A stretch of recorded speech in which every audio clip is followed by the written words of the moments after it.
Sorry, guys, we're a little late, but we are now live. This is Comic Boom. Listening to some Pennsylvania 65000 with my good friend and co-host, DarKnightNation. Say hi, Dark Knight. What's going on, guys? Thanks for joining us on this lovely afternoon. All right. Well, I suppose I could have this in the background, but we'll welcome everybody. The topic for today is why comics are the jazz of literature. And it is a topic that I credit to Dark Knight. Dark Knight is always going to come up with topics to talk about, and I was surprised to discover that apparently jazz has been talked about by others in the field. Hello, Paul Acosto, Samoki dude, how you doing? Underworld Ream. Yeah. So there is one actual there is a creator that has who's credited with talking about jazz and comic books, and that's Len Wein. He says, I think jazz and comic books are probably the two uniquely American art forms. Of course, Len Wein is, I think that died. Well, I know he died last year, but he's the creator of Wolverine and Swamp Thing. And he's a very wise man. And I didn't realize how wise, Dark Knight was until I actually I looked into the topic of jazz myself. And well, Dark Knight, I'll let you. What made you come up with the topic in the first place about comparing jazz to comic books? Well, I mean, it's just kind of adding further on the quote you showed there by Len Wein, is that comics and jazz are two of the really only uniquely American art forms out there. And in that, they also kind of had a very similar impact on the pop culture of America as a whole, even though they were introduced technically around the same time, like the 40s, late 30s.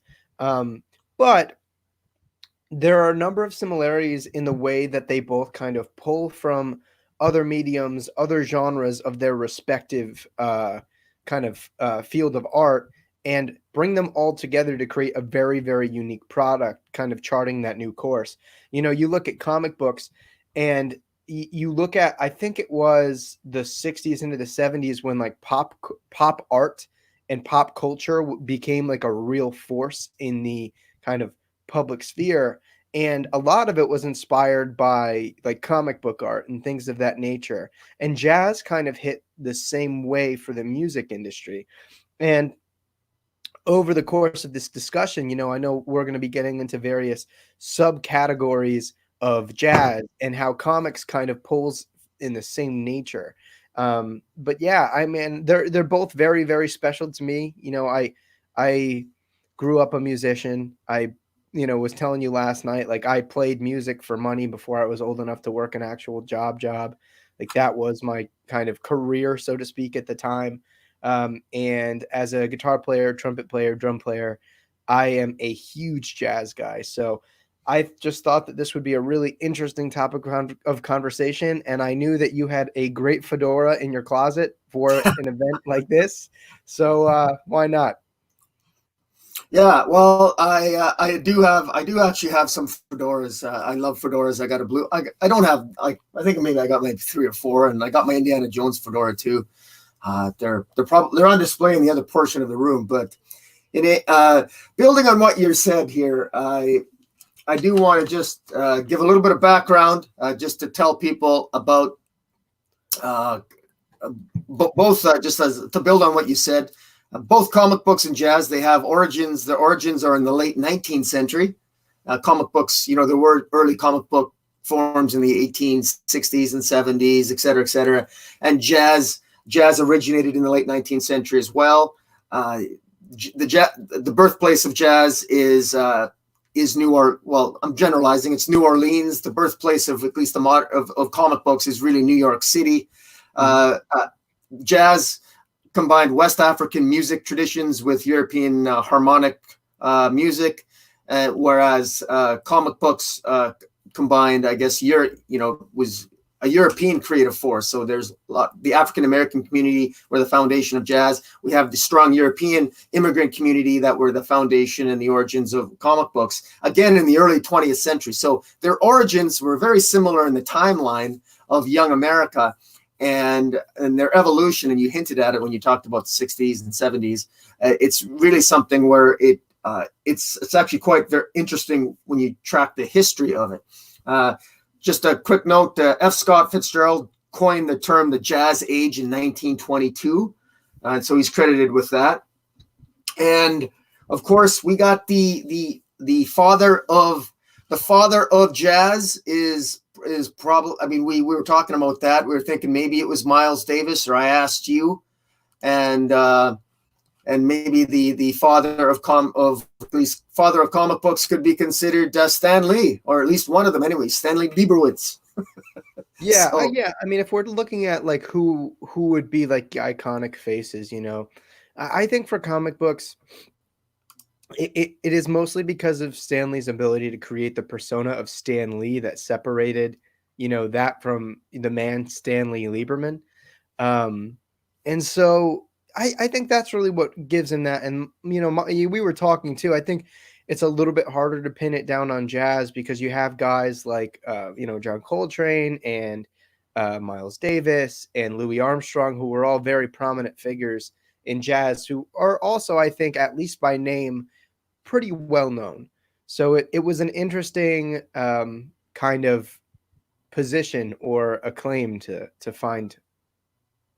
Yeah, and Paulo Costa makes the comment that the two biggest jazz festivals in the world are in Quebec and Switzerland. Japan is who publishes more comics, probably manga, I imagine. France is who studies comics more, but America has fumbled the ball. Yeah, I suppose that arguably is the case. At least it's going to be interesting to see how comic books evolve flowing out of this crisis. But it's interesting that jazz itself sort of evolved as well. It started off we had the big band era of jazz, and the big band era ended in the 1940s for a number of interesting reasons. And a lot of the people who played in the big bands, they wanted to form unions. They wanted to get paid more. So I suppose we could draw analogies to the comic book industry where, you know, we've had some evolution of comic books, the image revolution, because creators wanted to get paid more and they branched off on their own. And that's what ended the big band era. And that's led more into the swing, the blues, and how it's evolved since then. So there's a lot of interplay when you look at, you know, if you look at the mood of the nation, if you look at the history of what was going on in the world at the time, and you can track the evolution of comic books just like you can track the evolution of jazz. Yeah, no, it's really interesting. And we got into, you know, when preparing for the stream last night, we got into the topic of conversation of kind of visual story and kind of literature elements that are representations of various techniques and various styles of jazz, which I think is really interesting. And it kind of correlates almost on a spiritual level, you know?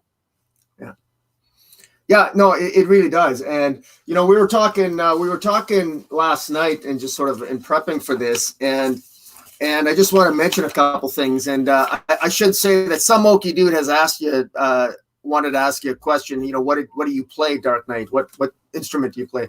I was best at guitar by far. I'm a very serviceable trumpet player, and it kind of my affinity for the type of stuff I like to play on trumpet was more like screamer. So I tend to play, I liked jazz and I liked the big band style jazz music because it really lets the trumpet player be an a-hole and steal the spotlight. So yeah, I mean, my trumpet influences are very heavily jazz folks. So, you know, obviously Miles Davis, Dizzy Gillespie, I don't know why I'm blanking on. Maynard Ferguson, and I can't remember his name right now, and it makes me look like an asshole. But he's the lead trumpet player in Gordon Goodwin's Big Fat Band, and he's actually credited with writing all of the trumpet parts for the Incredibles score. and it's really going to bother me that I don't remember his name right now. But in terms of guitarists, I have a very wide range. You know, Jimmy Hendrix, Stevie Ray Vaughan, Eddie Van Halen, Slash. But in terms of jazz guitarists, you know, you have Kenny Burrell, and there's a European gentleman that I'm blanking on his name. It's Andrew something, and he plays for Gordon Goodwin's Big Fat Band, and he is like incredibly versatile. So I highly recommend you check him out. But I'm most proficient at guitar and trumpet. Obviously, most musicians tend to dabble in a couple of other instruments. You know, like I'm a serviceable trombonist, a serviceable drummer, and a serviceable pianist. But you should have played. You know, we could have opened with an intro with you playing something, a little ditty on the guitar. You know, that would have been cool. That is a potential. But yeah, so I'll just mention a couple of the famous early jazz: Miles Davis, Louis Armstrong, Duke Ellington, John Coltrane, Ella Fitzgerald, Charlie Parker, Billie Holiday, Thelonious Monk, and I know you gave me a bunch. And of course, we could talk for days on who's the equivalent of the Miles Davis? Is it Stan Lee? Who would be the jazz equivalent of Jack Kirby? Would it be Louis Armstrong? I don't know. I mean, who would be the equivalent? If we're given Miles Davis affiliation with Stan Lee, yeah, I think you could definitely say Louis Armstrong is the Jack Kirby. Either that, Coltrane, I would say, just because of Coltrane's like soft-spoken nature, and like I feel like Jack Kirby kind of remained fairly silent and kind of made his impression in his music. Yeah, no, it's an interesting debacle. It is, and I just want to talk something about. I learned a lot here, and I got a lot of this information through Wikipedia and through other sources. And these are words that I know Dark Knight's probably more familiar with than I was. And I got 3 years of guitar and accordion lessons under me, so I'm not unfamiliar with music, although I never really played a lot of jazz. But there's a concept called syncopation. Mm-hmm. And syncopation occurs when a temporary displacement of the regular metrical accent occurs, causing the emphasis to shift from a strong accent to a weak accent. So now I don't want to get all technical here, but syncopation is found in many musical styles, in particular jazz. And if you want to know how it works, you find the pulse of the song, you tap a basic 4-note rhythm, you identify the downbeats, and you hear how the instruments or vocals deviate from the stronger beats, and you listen for rhythm on the weaker beats. Jazz musicians like to emphasize the notes that they play on the upbeats. That is, if you're tapping your foot along to the beat of the music, jazz musicians tend to emphasize the notes that occur when your foot's in the air. So syncopation is sort of accenting the upbeats. And thinking of it that way, I want to compare that to comic book writing and just what comic book writers do. And there's a couple of expressions that I said to you last night. You know, it's the silence between the notes that makes the music, just like it's the space in between the bars that cages the tagger. And you see that in different forms of storytelling as well. Dark Knight, and I'll let you elaborate on that. Sorry, repeat that real quick. I was going to let you elaborate on that, like the different forms of storytelling. I mean, because you have just like you have that syncopation, you've got the down, sometimes the silence in the right parts of the song is what makes the music. And you see the same sort of, I think structurally, for framing a story, I think there's a similarity between the musical notes and the structure of a story. Yeah, for sure. I mean, the thing is, and I think there's a lot of correlation between specifically visuals and the accents in music. You know, specifically with music, there are so many different accents to kind of get the instrumentalist or the vocalist, whoever the musician, to express a tone and a note in a very specific way, and forgive me if I over-explain some of the things that I mentioned, because I just don't want anybody to be left unknown. But you have something, and we brought this up last night, like a staccato. A staccato note in music is very short, very light. It's very front heavy on the articulation, and it fades away very quick. It's kind of like a tick, and it reminds me very much of like the 9-panel grid in comics, specifically when each of the 9 panels are isolated rather than when they kind of join cells.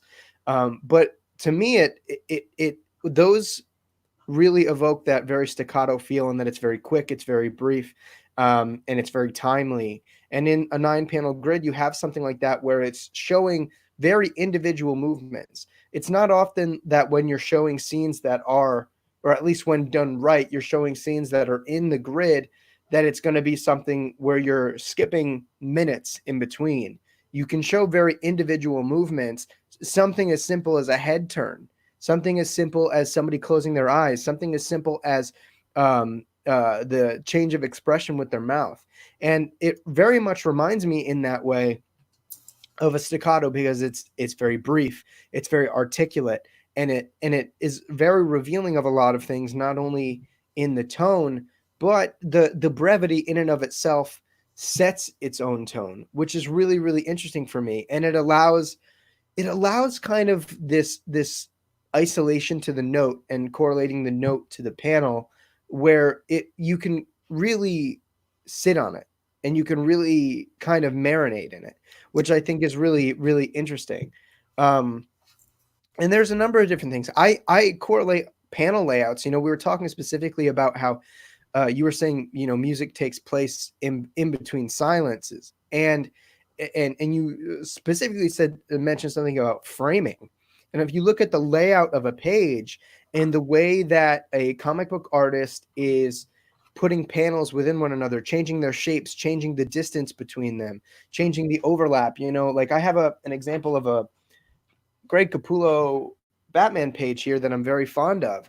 And the way that they're able to draw your eye in terms of the way they're laying out the page is almost like musical accents. You have this very large framing piece here with the figure of Batman, right? Yeah. But what's cool is on the left side, they start you off with these, I'll try to move it, these zoomed in panels within the larger image. And the panel gets bigger, and then it opens you up to the larger image.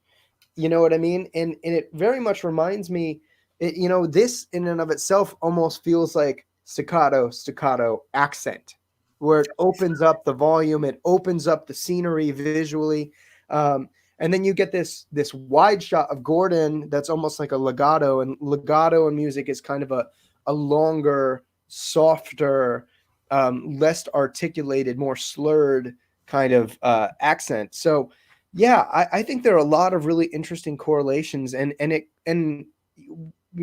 genre is something that we can certainly bring into. We were talking about subgenres of jazz, and a lot of that can be evoked, for example, by like color palettes in comics. So I think that there are definitely a lot of really, really interesting relationships that you can tie together.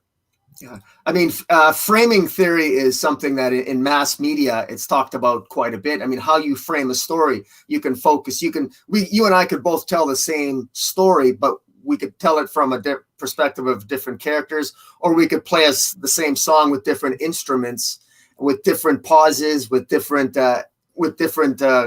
different emphasis on different musical notes. And it's amazing how you can take the same, just like you can take the very same song structure of music, and you can make it sound different for and with different instruments, and you could put different emphasis on it. You can do the same thing with a story. For example, we talk about the 3 acts in a story. It's there's somewhat of a cliche. We can talk about the hero's journey.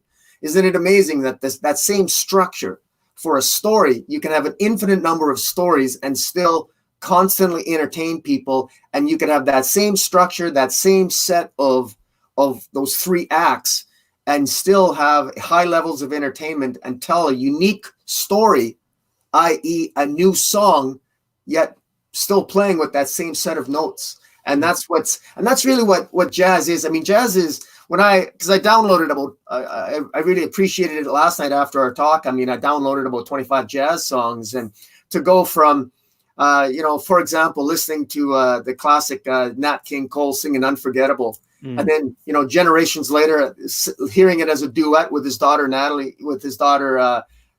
Cole, and the different emphasis, same song, just the overlap. I mean, it was beautiful. And, it's so funny the analogies that we can come up with, because I picture Brian Bendis right now singing the blues in the corner, and he's singing the blues, he's got the glasses on and he's singing the blues and no one's listening because no one cares. So he's got a reason to sing the blues, because he's he's got the contract to make the album and he's singing the blues, and boy, he's got a lot to be upset about. And it's, yeah, it's, I love tracking when the evolution of jazz, how it evolved. It's quite interesting. Yeah, absolutely. And one thing I think we can segue into that we were mentioning last night was how you can track it through time, in the sense of the various ages of comics: gold, silver, bronze, modern. And you can look at the evolution of jazz kind of starting to develop various subgenres like bebop and swing and fusion, and blues and blues rock. Like there's a lot that I think is very indicative in ways about the climate of the United States at the time, and how those things started to shift and what people wanted from their entertainment. Yeah, and just to build on that, and to draw more analogies between music, jazz, and comic books. If you think jazz, melody is the tune of the song. That's the part that you're most likely to remember. That's the melody. The melody of a comic book is the theme. If a song has harmony, the notes that make the melody sound more full, more flushed out, that's harmony. Well, the harmony of the comic book are the characters. If a song has, if music has rhythm, that's the heartbeat of the song. The rhythm of a comic book, you could say, is almost like the pacing of the story, the heartbeat of it, the pacing of the story. And in jazz, what sets jazz apart as a musical genre is a thing called improvisation. And comic book art that creates the visuals. So really, there's so many analogies that you can draw, and it makes sense that you can have a more heightened experience reading a comic book if you do have some jazz playing in the background, or any song, I suppose, for that matter, whatever your favorite downbeat is. But when you think of how jazz can tell a story, because really both of them, that's our fascination with jazz, and particularly the blues and swing and big band. They affect you emotionally. They tell a story, and they put you in a mood almost unconsciously. And you find in comic books, that's one of the reasons why I love comic books. I know why we're all here talking about this is it's a different way of conveying a story. And you can hear it musically, or you can experience it visually. Music is something you hear. Comic books are something you visually see. And when you put the two together, it's quite impactful. Yeah, I mean, we can look at their connection in terms of pieces of entertainment, but they both very much take you on a journey. And whether or not you're, talking about lyrical jazz or lyricless jazz, I still think that instrumental music has a very storytelling property, in the way that it kind of manipulates the way you're feeling and the atmosphere around you. If you listen to something, I was showing you, for example, a tune from an underground fusion band called Snarky Puppy, called Lingus. And you remember how it evoked all of these different feelings by fusing all these different subgenres of jazz, but there were no lyrics, and yet it was still able to evoke very specific feelings and reactions from the listener, which I think is something really, really cool in how art has a way to evoke that kind of response, even without any explicit communication through visuals or through words. Yeah, no,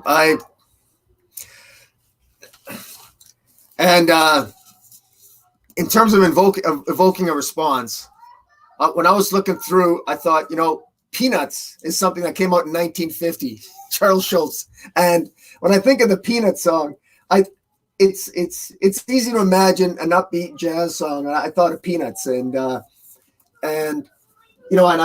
thought about, when if I'm thinking about something with music in the background and something to evoke emotion and make me feel good, a nice peppy jazz song, reading Peanuts, that's the way to go. I mean, you can't beat a good Charles Schultz story.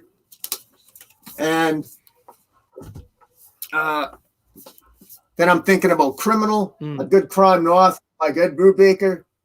I figure that's, I mean, just a nice little blues song. I mean, this guy looks like he just walked out of a jazz bar and got the shit kicked out of him. I mean, it just evokes emotion, you know. And Ed Brubaker, he can tell that story. He also wrote a great series called The Fade Out. It was a 12 issues long Fade Out. It was really good. But this is the stuff that provokes a lot of emotion.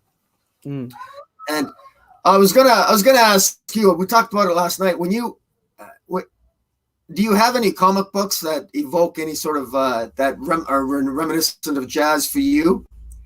Yeah, I mean, I think for me, there's something about the New Frontier that has elements of early jazz and swing. I mean, not to mention, you know, the story kind of takes place throughout an era of time where jazz was evolving and where jazz was birthed. So I think the New Frontier definitely evokes some qualities of jazz, like a ragtime kind of feel. I think Frank Miller's Born Again is very classic blues, like very, very old school, very down on his luck. Woe is me. Everything wrong is happening right now. He lost his, I mean, Foggy kind of stole his woman. He lost his job. He lost his house. He lost his humanity.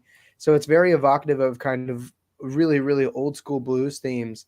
I think there are a number of different ways you could, if you really, really reached for it, that you could pull those things, but those are two big ones that really, really come to mind in my eye.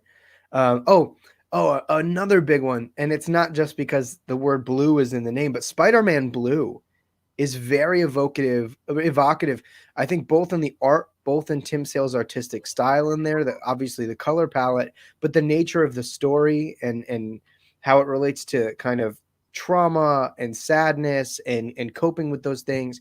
Because ultimately, and we were talking about this last night, that although blues kind of really interacts with that sad part of you, something about listening to it at the end of it all is really cathartic, and it makes you feel better about whatever you're going through, which I find is really interesting, because I feel like you very much feel the same way when reading something like Spider-Man Blue, aside from, again, kind of the atmosphere and the tone that's set throughout the series of the book.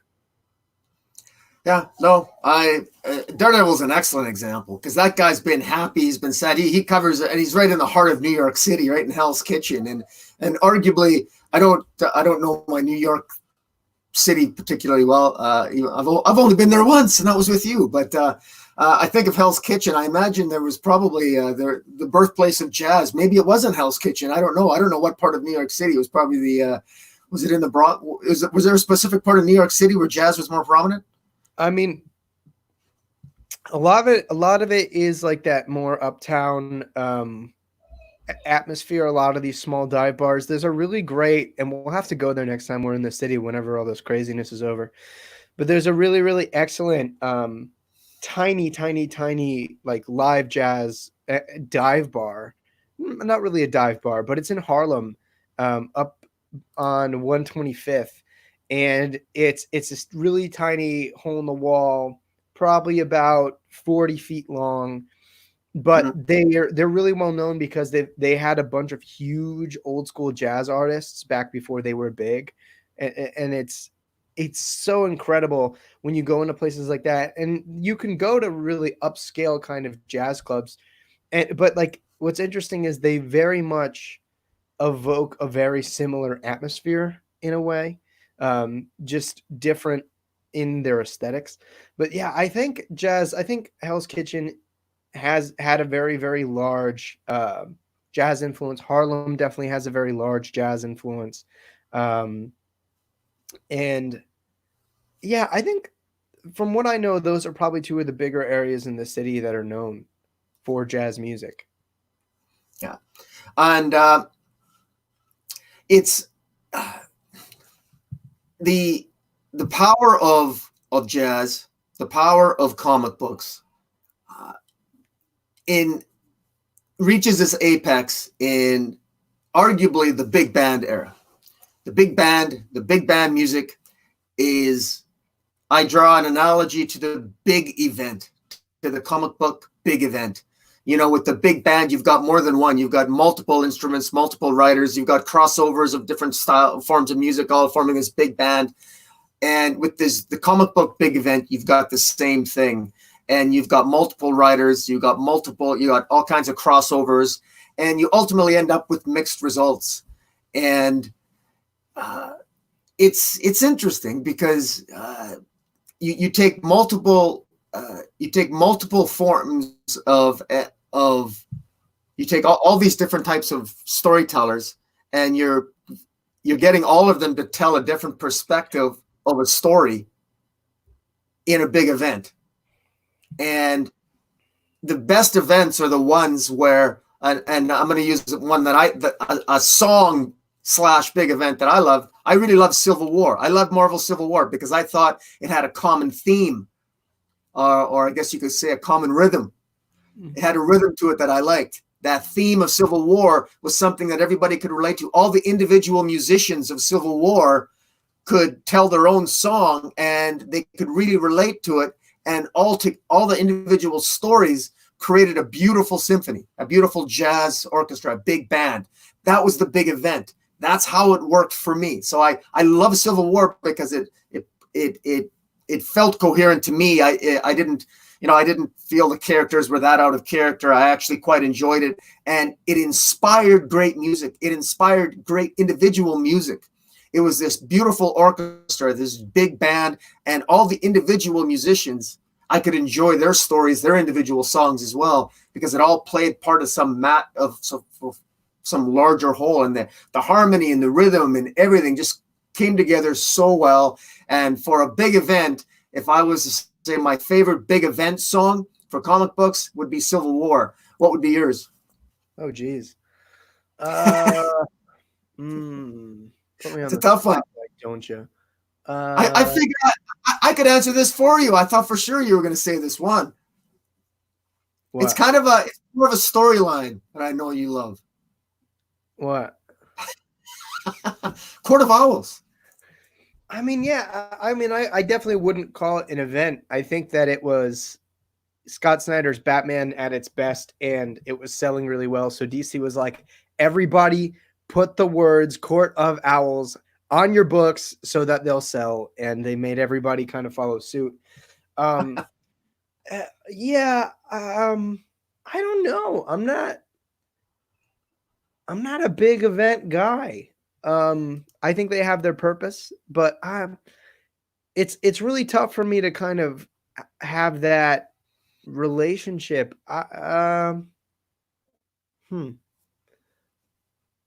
If I'm speaking specifically to jazz, I mean, I don't know if you call it an event, and I brought it up earlier, but like New Frontier very much feels big and grandiose. And I think in ways that it does have elements of jazz, in the ways that it has like this big composition, but ultimately all of its components kind of shine in those moments where you really get to explore pretty much all of the main cast of the New Frontier. And they all get, you get to watch them grow in ways throughout the time period that New Frontier frames. And it's very much the same way in an event, in jazz, where in a big band piece especially, you tend to have not necessarily solos from each individual instrument, but there are going to be very specific parts of the piece that let certain groups within the big band shine. You're going to get elements where it's very bass heavy, and it's going to drive the rhythm a little bit more than the percussion, but the percussion, pretty much throughout the whole of a song will drive rhythm and pace. And then you'll have, your guitar, your brass, your low brass, your woodwinds. I think New Frontier really does kind of evoke jazz in many different ways, aside from the tone and the atmosphere that I brought up earlier. Yeah, I agree that's an excellent choice. And I consider, that's the New Frontier wasn't so much an event then, but it really was a big moment. It's a big moment in comic books. And and it evokes a feeling, the new frontier. It evokes that feeling of the night of the new hope of the 1960s, the Kennedy era, and it's easy to just sort of it's easy to associate that 1940s sort of big band peppy music of coming out of World War II, that new era, the early age, sort of like the golden age of comic books as they sort of evolve themselves into the silver age. And it's just like I say, it's hard to dissociate. It's hard to dissociate some early forms, early iconic images of Superman or Wonder Woman from the 40s. It's hard to dissociate the music, because a lot of images I see, I will automatically in my mind sometimes associate music to that. And it's funny how when we see the black and white movies and we see World War II, World War I, World War II, it's funny how we create our own soundtracks in our head in order to go with the story that we're reading. And that's why, I guess Len Wein, he was the first to say it, comic books are our topic, wisely created by yourself. Comic books are the jazz of literature. They really are. And one way, and I think it's worth noting that they're the jazz of literature, is that they're not giving the respect that they deserve. I think jazz is probably, and maybe I'll stand to be corrected on this, people in the chat can correct me, but I think that jazz probably doesn't sell. Jazz has influenced every single musical medium pretty much, including rap. There's even jazz rap, for God's sakes. And yet it doesn't get the credit it deserves. Just like I think comic books have influenced storyboards, movie making, even movies that are not comic book related. They're influenced by comics because of the use of the layout, the storyboards, story structure, the way comic books, a knowledge of how to do structure a movie. Comic book writers will often go in and they can sometimes be a good comic book writer can be very good at writing screenplays. They can make that transition sometimes easier than some other writers can, because they're used to that 3 acts. They're used they know how to effectively use time through storyboards. And again, comic books aren't given enough appreciation for what they bring to the medium. No, I 100% agree with you. They are two very, very underappreciated kind of, and I don't want to call comics a genre, because people tend to refer to comics as a genre, and it's not. It's a medium that contains genre. Right. But I think that both of them respectively, as jazz as kind of a genre and comics as a medium of literature, are so special in the way that they execute their art, in the way that they execute their individual, I guess, narratives, you can say, and experiences, in the way that they kind of organize those things. And comics, aren't really fully appreciated in the way that jazz isn't really appreciated. I think it's in part because music specifically, I mean, you can define decades by the trendiness of the music, and we're kind of rolling into a time period where I think, especially by the youth, like rock and roll isn't really appreciated anymore. So I think it becomes a very cyclical thing for music. Comics, I think, no doubt, is partly by association, with its more juvenile roots, unfortunately, and people tend not to get past that. I remember when, because I got into comics kind of moderately late compared to most people. I feel like most people, they get into it when they're really young. They might take a break when they're a teenager, and then they'll get back into it when they're older. And I didn't get into comics until I was a teenager. I think I was like 16 when I kind of started, and I was 17, I think, when I started buying comics on a monthly basis. And for me, I was fortunate enough to roll into comics after a lot of really, really talented storytellers kind of pushed comics into a more, I don't want to call it high art, but definitely higher art than what it had been before.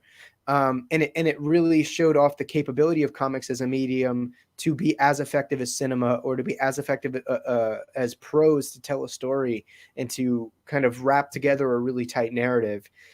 And, there are just an undeniable amount of similarities between jazz and comics in the way that people conceive them and how actually effective they are at doing what they do individually.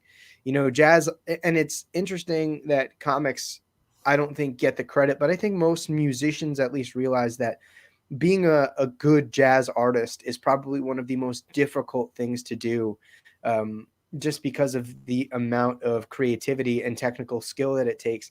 And I think being a great comic book creator also is in the same vein.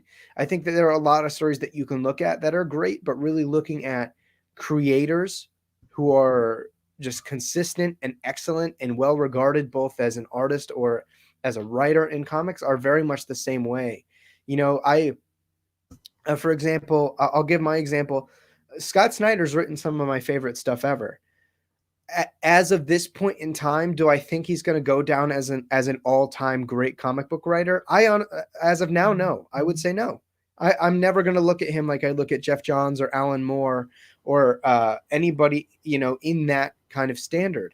And what sets them apart is A, a consistency, and B, kind of an element of taking their already inherently excellent technical abilities and pushing the medium forward in some way.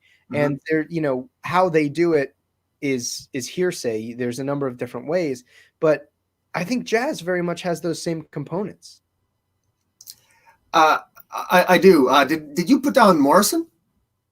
Yeah, I mean, Morrison is definitely what I would say is a top of all time. Yeah. But I had specifically mentioned like Jeff Johns and Alan Moore because I think they're both very different in their approach, just to kind of give you a range, but both of which I think could definitely be thrown into that category. Yeah. For obviously their methodology of taking advantage of the medium in specific and the kind of qualities that it allows for storytelling purposes, but also pushing it forward.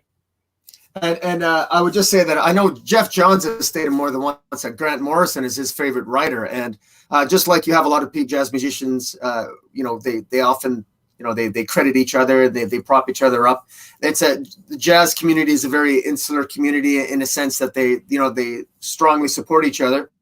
I just want to draw on your comments about Morrison. Jeff Johns, of course, did Infinite Crisis. And what Grant Morrison did is if Grant Morrison would probably, if he was a jazz artist, he would be very popular. His Final Crisis was very divisive, but Grant Morrison tried to convey sound. He tried to break the fourth wall in many ways through Final Crisis, the way he told that story. And he really was the one that really tried to push the envelope forward, and he really challenged the artists with Final Crisis in terms of what they can get away with the medium itself. What type of story can you tell? Can you actually break the fourth wall? What are the different ways that you can do it? I think in some ways it worked, and in some ways it didn't. But I thought that's an excellent example, Grant Morrison, because he's definitely someone that really pushed the envelope. And I just wanted to make a quick note, and I put the comment on the screen that the other thing is superhero comic books haven't really evolved all that much because superheroes are still wearing spandex, and the best jazz musicians often end up wearing a fedora at some point. Yeah, visually, I think definitely superhero comics have evolved over the years, but I think you could make the argument that visually, there's always callbacks, and that might be due to iconicism in some ways. I think that music, or at least the figures that make music as well as characters in comics, there you go, have an element of iconicism that for the most part will always be circled back to in some way. I'm very fond of, for example, the Rebirth Batsuit designed by Greg Capullo, because I am actually not a massive fan aesthetically of like this symbol with the huge yellow background, but I really love how Capullo streamlined it and did the yellow outline, because it homages kind of the classic yellow oval, and yet modernizes it. But the callback is still ever present. And I mean, jazz artists, in the way that they perform, you know what I mean? Their visual aesthetic when they go on to perform is still modernized in some ways, but evokes a very specific atmosphere in the way that they dress, with the, like you were mentioning, fedoras and the suits and elements of that nature visually. Yeah. A couple of other, just a couple of other notes. When I when I was going through and picking out all my songs, I did find that I do have a preference, and my preference is I guess it's because my mom taught me how to dance when I was young, and I often ended up listening to big band music, and got into 50s and 60s jive and what have you. And so I am partial to the big band era, and the Nat King Cole and the Louis Armstrong, What a Wonderful Life. And Yeah. in these pandemic times, I think that if I was to recommend some readings, I would recommend putting some Louis Armstrong in the background, craving What a Wonderful Life, Natalie Cole or Nat King Cole singing Unforgettable. Or they have a duet to sing it together, and then reading New Frontier as I'm doing that. That would be my recommendation to those watching, to sit back, read some Darwin Cook, New Frontier, or even he did a Parker series called Parker, of a private investigator, and play a little bit of big band music or some Nat Cole in the background. So that would be my combination. And I'm wondering if, and I know I'm springing this on you, could you think of a good combination off the top of your head? Oh, between yeah. a comic book right now that you could recommend to somebody, and also a song that you'd recommend they download from iTunes, because jazz songs generally you can get them cheap for 69 cents Canadian, I think, for your average jazz song off iTunes. So there's no excuse to not combine a good jazz song with a comic book. Yeah, for sure. And one thing, talking about big bands reminded me the name of that trumpet player I was trying to bring up earlier. It's Wayne Bergeron, really, really excellent trumpet player. And if you're into big band, by the way, I would highly recommend the band that he typically plays with. It's Gordon Goodwin's Big Fat Band, fat with a PH. And they're stellar, super high energy. But I would say, if we're going to do jazz, I think you could do, and you have Kenny Burrell kind of running, or you had my love of Kenny Burrell running across the bottom of the screen there. I think you could do a number of Kenny Burrell tracks and read some more modern Batman for sure. Another really, really great jazz guitarist, you could go Django Reinhardt or Wes Montgomery. They provide a very particular energy, but Wes Montgomery, I think, would go really well with some great Flash. If you want to read some Flash stories, it has that very upbeat, we're going to push the pace of the song. I think big band with New Frontier is great. I'm just kind of looking back here at my library. Oh my God. You could do fusion, I think, with something like Grant Morrison's Animal Man. I think fusion, jazz fusion would be great. And depending on your taste, you could really pick that apart. And one thing I think we could transition to, and I think that there's such a huge correlation between jazz fusion and the Vertigo era of comics. And in the way that jazz fusion pulls jazz together with a number of different genres to create its own subgenre and its own flavor. I love that the Vertigo era of comics was the first time that I think comics pulled together so many different elements of literature and of cinema and of other storytelling art forms into comics. You pull, with the British invasion of comics and the Grant Morrisons, Neil Gaiman's, Alan Moore's, Garth Ennis's, so on and so forth. You start to get elements of high fantasy and science fiction and, cinema and other big prose kind of elements into comics. And to me, I think it elevated the medium and it fast tracked its kind of quality in such an incredible way. And it became something that transformed comics, or at least it transforms our understanding of comics as a medium that's capable of incredibly high art. And jazz is very much considered the same way because, or jazz fusion in particular, because fusion is incredibly hard to pull off, because sometimes you're pulling together elements from all of these other genres with jazz that don't necessarily mesh, but by doing it in very specific orientations, you can take things that normally won't sound good together, or at least that you wouldn't think would sound good together, and they make something incredibly unique and different. And you get that by looking at something like Vertigo. It crosses and spans so many different genres, and it uses a lot of different storytelling techniques, like I was saying, from different mediums of literature. You know, you get something like Animal Man, and it breaks the fourth wall, and it has elements of sci-fi and kind of this really interesting, almost psychotic narrative to it. And you have Sandman, which is, I mean, operatic, and it evokes Shakespeare and classic literature in many ways, you know, and you could go on and on with Vertigo and those elements there. But I think that just in the way that fusion to me is one of the most special genres of music, I think the Vertigo era of comics and, you know, the impact that it left is one of the most special eras in comics as well. I think that your example of Vertigo is an excellent example, because the Vertigo era of comic books really revolutionized really independent storytelling. It was very successful for DC. Unfortunately, it did fall apart, and but the what the Vertigo imprint has inspired, it's inspired a brand new generation of storytellers, because it fused so many different elements of storytelling, and it gave a platform to writers that had different sensibilities, different perspectives that were outside the traditional, obviously superhero comic book storytelling.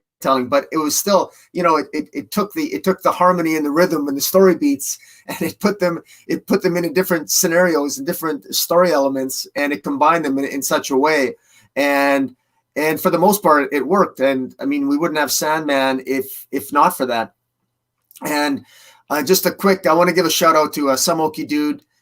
He did say that in his view, he made the comment that Nat King Cole always reminds him of Breaking Bad. That's interesting. Yeah, that is interesting, and I can see that in a sense, because, you know, a gradual, I guess, loss of innocence and turning bad of Walter White. You know, it might have started off like a big band music, but it definitely evolved into the blues. That particular song. And he also made the comment, "Get Bitches Brew for the Invisibles." Is Bitches Brew a jazz band? I've not heard of that. I think they're a little bit more modern, aren't they? I'm not. I've heard the name before, but I'm not super familiar with them. I'll have to give them a look though. If it's a recommend from Oki, I'll give it a shot. Yeah. Yeah, it's so cool, man. Like I'm so glad that, because, you know, when we had spitballed ideas for topics of conversations, I literally just threw you a list of like 10 topics that I had kind of come up with. And the more we talk about it and the more we elaborate about it, I'm so glad we got to sit down and have this one, because it's so interesting. And I think that depending on the person, they can pull apart so many different elements, musically and tonally within jazz music, within jazz, and correlate them to comics, which is awesome. It's so cool.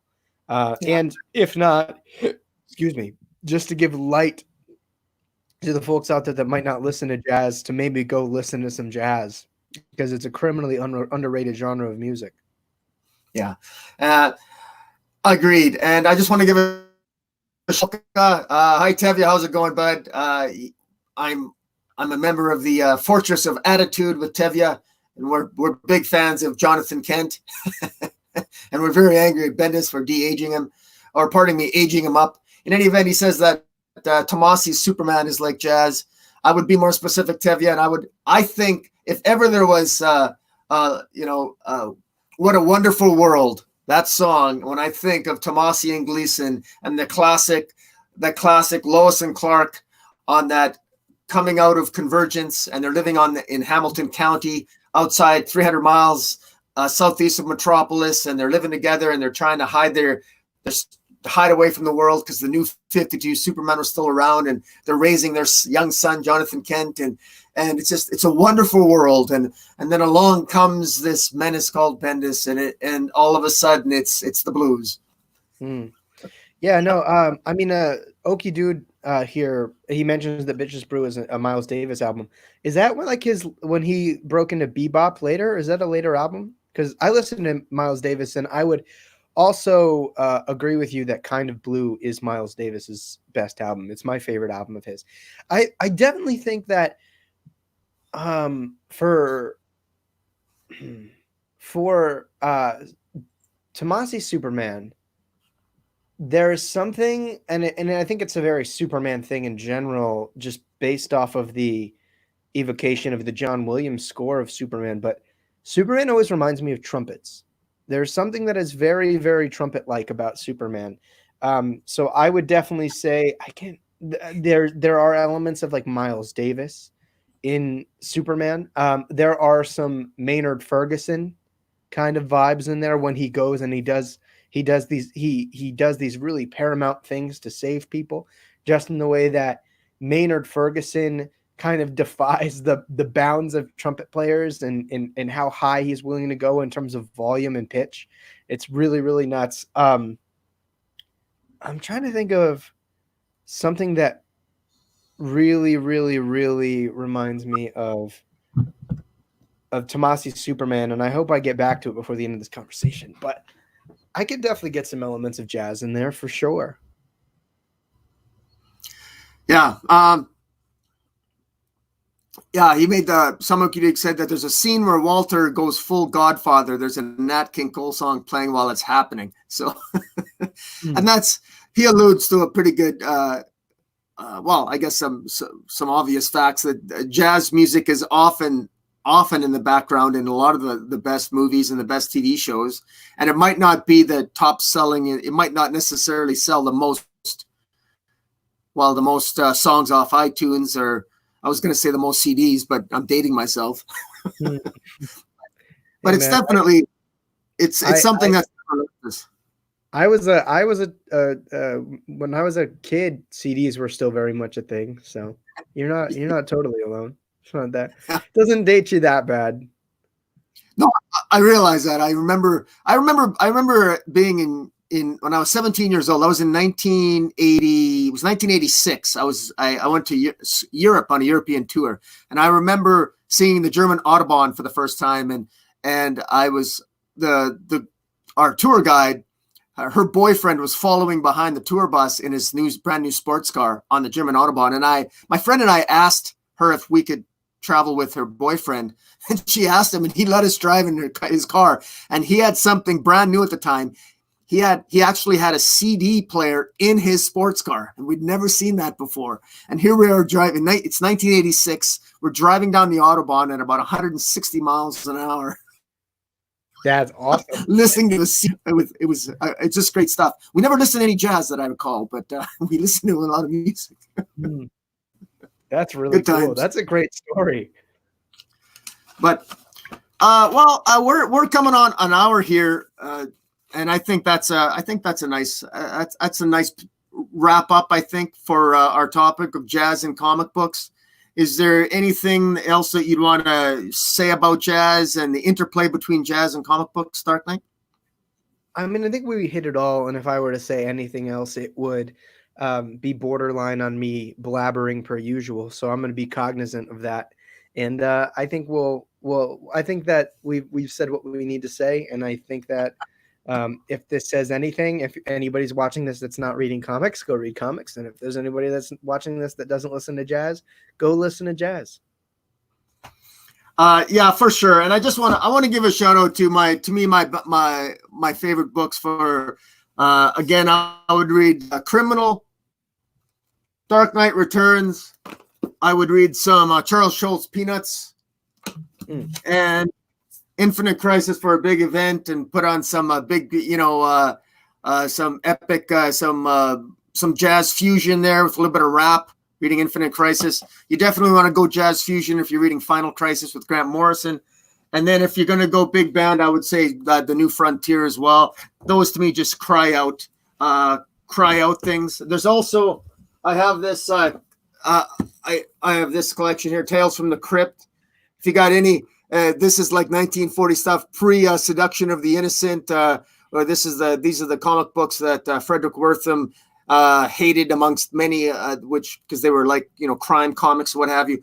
But this is the time of jazz as well, you know. I mean, just sit back, enjoy what it's like in the past, and you know, guys, we're in the middle of a pandemic here, and maybe start off with It's a Wonderful Life. In fact, if we're going to, I'm just going to look here. If I had to pick a song to play, what would it be? See here. Well, I would probably have to go with Fly Me to the Moon. Of course. Yeah. Fly me to the moon, let me play among the stars. It's a good one. And It's a classic.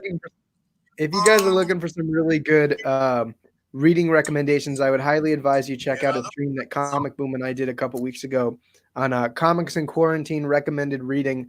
I think Criminal was one of the books that you would recommend it in there as well, and New Frontier you would recommend it in there also. So you'll find a couple of the recommendations that Boom made in this video over there, with a bunch more if you're sore for something to do while you're at home.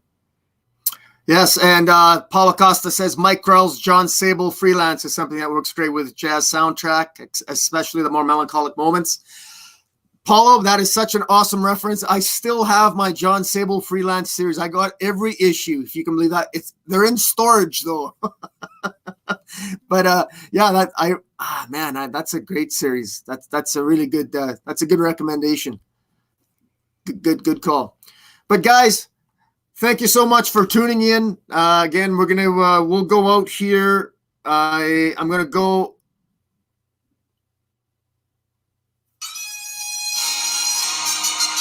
We're gonna go out with some big band music. So, guys, until we talk again, enjoy the pandemic, enjoy some comic books, and Dark Knight. Thank you for joining me. Check out Dark Knight Nation's channel. The link is below in the description. Subscribe to Dark Knight. Yeah, and most importantly, don't forget, if you're not already, subscribe to this guy over. I can't find out where pointing goes. Over there, he's on his road to 1,000 subscribers, much deserved. And like this video if you haven't already, because we like you. So return the favor. All right, guys. Well, thank you, and we are out of here.